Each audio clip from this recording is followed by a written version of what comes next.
I am writing this from the front desk of my job, and I need someone to read this and tell me what to do.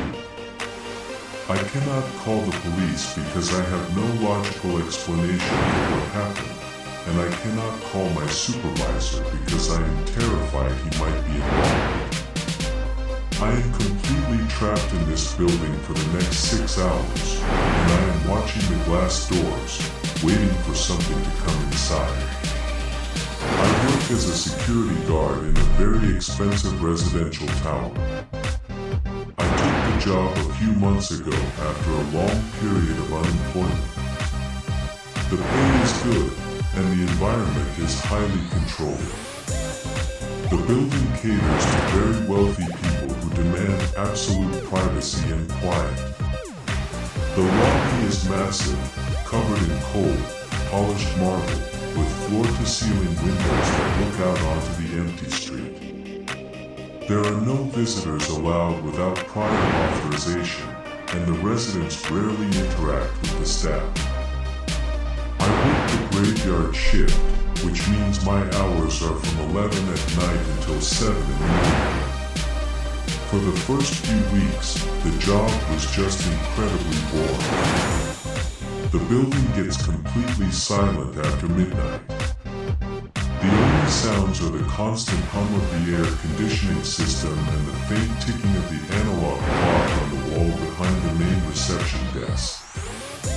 My responsibilities are very simple. I monitor the security cameras on the computer screens, I log any maintenance issues, and I handle the late-night deliveries. The deliveries are where the problems started. Most nights, a few residents will order food very late.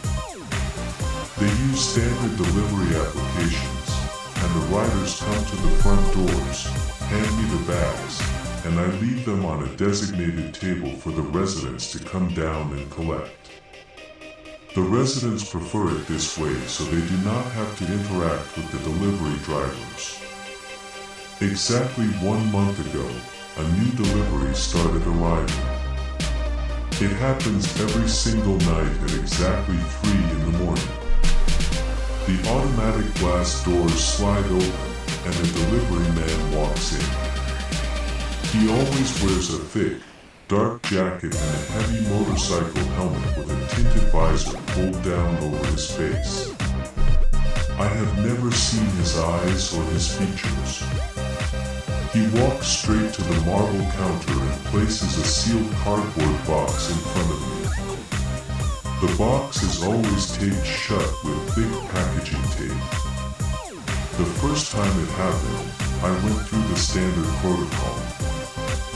I looked at the box, saw there was no printed receipt attached to it, and looked up at the delivery man.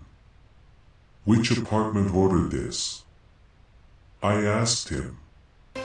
The delivery man stood perfectly still for a second. His voice was muffled behind the heavy helmet. "Apartment 144, he said.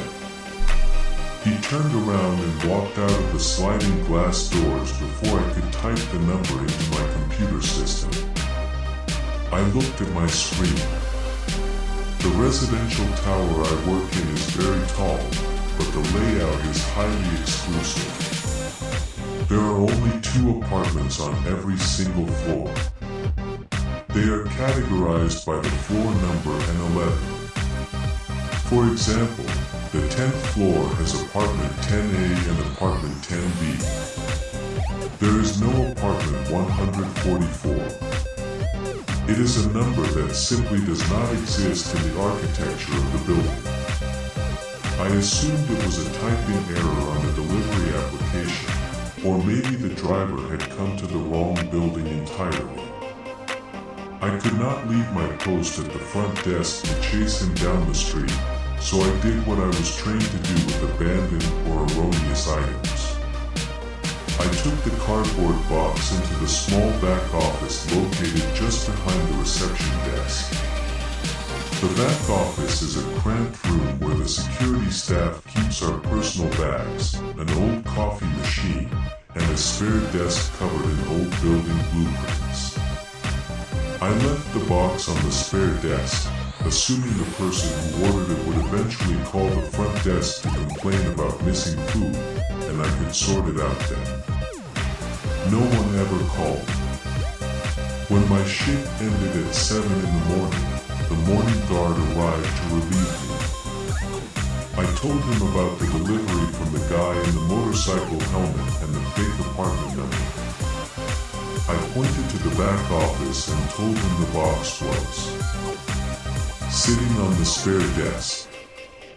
The morning guard just nodded, poured himself a cup of coffee, and told me he would handle it. When I came back to work the next night at 11, I asked the morning guard what had happened to the box. He shrugged his shoulders while packing his bag to go home. He told me that when he went into the back office around 9 in the morning to get his lunch, the box was gone. He assumed one of the building cleaners or the daytime maintenance contractors had seen it sitting there and decided to take it for themselves. I thought that was slightly weird, but I did not care enough to press the issue. It was not my problem anymore. But then the exact same thing happened the next night. At 3 in the morning, the automatic doors opened. The same delivery man in the heavy helmet walked in, placed a sealed cardboard box on the marble counter, said apartment 144, and walked out. I took the box into the back office and left it on the spare desk. The next night, I asked the morning guard about it again. He gave me the exact same answer.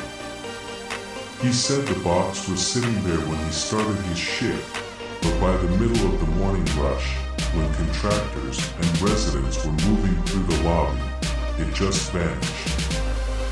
Someone was taking it, but he never saw who. We checked the security cameras for the back office. The building uses a very old, outdated camera system. The camera in the back office is mounted in the corner, but the angle is poor. There is a large filing cabinet that completely blocks the view of the spare desk. We could see people walking into the room to get coffee or grab their coats, but we could not see who was actually picking up the box from the desk. This routine continued every single night for weeks. It became a strange, annoying habit. At 3 in the morning, the box would arrive. I would put it in the back office. By the time I came back the next night, the morning shift would tell me it had disappeared again. We joked about it a few times, wondering if a very hungry cleaner was enjoying free meals every day, but eventually, we just stopped talking about it. It became a normal part of the graveyard shift. I got used to the quiet. I got used to the marble lobby. I got used to the helmeted man and his non-existent apartment number.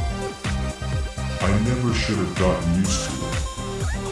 Last night, the routine broke.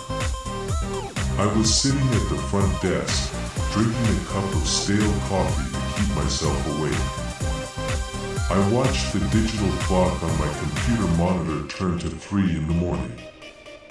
I waited for the glass doors to open. At exactly 3:15, the doors slid apart. The delivery man walked in. Immediately, I noticed something was different. He was walking much faster than usual. His posture was rigid, and he seemed hurried, almost anxious. He walked up to the marble counter and placed the delivery down. It was not the usual cardboard box. This box was much heavier. It landed on the marble counter with a solid, dense thud. The material was different. It looked like thick, reinforced cardboard, almost resembling thin wood. The entire box was heavily wrapped in layer after layer of thick, black industrial tape. There were no logos, no markings, and no receipts. The delivery man did not stop to look at me. He just muttered apartment 144 through his helmet and practically ran back out the sliding doors into the dark street. I stood up from my chair and looked at the black box resting on the counter. I reached out and placed my hands on the sides of the box to carry it to the back office. As soon as my skin touched the material, I pulled my hands back. The box was warm, and it felt like the ambient, radiating heat of a living body. I stood there staring at it. I leaned my head closer to the thick tape. I could hear a sound coming from inside the box. It was incredibly faint, but the lobby was completely silent, allowing in.